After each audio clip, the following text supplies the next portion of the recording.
என்ன சீன் ரொம்ப பிடிச்சது? அந்த ஃபைட்டிங் சீன் நல்லா இருக்கு. ஃபைட்டிங் சீன் நல்லா இருக்கு. சோ கிளைமாக்ஸ் நீங்க எதிர்பார்த்த அளவுக்கு இருந்துச்சா? நல்லா தான் இருந்தது. எதிர்பார்த்தது. பேக்ரவுண்ட் மியூசிக் எப்படி இருந்தது? மியூசிக் சொல்ல வேணாம், நல்லா தான் இருந்தது.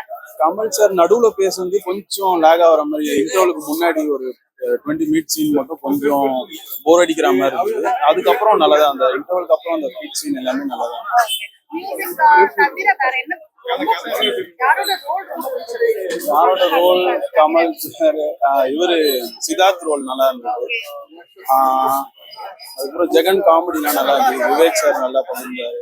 மனோபாலா சார் நல்லா பண்ணியிருந்தாரு. எடிட்டிங் எல்லாமே நல்லா இருந்தது. விஎஃப்எக்ஸ் அது எல்லாமே ரொம்ப நேச்சுரலா நல்லா இருக்கு. 9 கொடுக்கலாம்.